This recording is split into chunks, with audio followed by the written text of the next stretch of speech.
আজকে দিনটা হলো রবিবার আর তারিখটা হলো 23। কালকে হলো 24 জুন, আমার বরের জন্মদিন।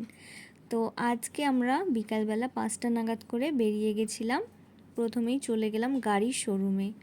দুদিন ধরেই কথা চলছিল, ওর আগের গাড়িটা যেটা আমরা ইউজ করি সেটা 13 বছর কমপ্লিট হয়ে গেছে। এত প্রবলেম হয়েছে, আগের বছর প্রায় 20,000 টাকা খরচা হয়েছে ওই গাড়িটার পেছনে। এই বছরও 2-3 দিন আগেই 3,000 টাকা দিয়ে আবার সারিয়েছে, তাও প্রবলেম হচ্ছে। তো হঠাৎ করেই কথা হচ্ছিল যে এক্সচেঞ্জ করে যদি ইএমআইতে গাড়িটা নেওয়া যায়, কিন্তু 2-3 বছর ধরে টানা ইএমআইটা চালাতে হবে, সেটাও একটা ভাবার বিষয়।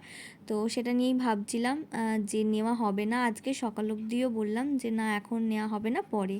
কিন্তু হঠাৎ করেই দুপুরবেলা আমাকে ক্যাটলগ দেখালো আর বললো চলো দেখে তো আসি। 2-3 ঘন্টার মধ্যে 3টে শোরুম ঘুরে তারপর একদম ফাইনাল করে ফেললাম আমাদের বাড়ির কাছে ঢালাসানে রাইড অ্যান্ড ড্রাইভ। ওখানে গিয়ে একদম পছন্দ করে নিলাম হন্ডা SP125, আর কিনে নেওয়াও হলো।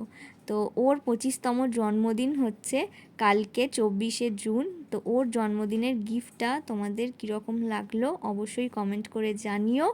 আর আগের গাড়িটার জন্য তো ভীষণই মন খারাপ লাগছে, কারণ আমি 7 বছর ওর সাথে ওই গাড়িটা চড়েছি। তো এখন এই গাড়ির চাবি আমাদের হাতে, নতুন গাড়ির। তা আমরা এখন যাব তেল তুলতে। তো যাই, দেখি নতুন গাড়িতে কীরকম লাগে। তবে পুরানো গাড়ির জন্য কিন্তু মনটা খারাপ হয়েই রইলো।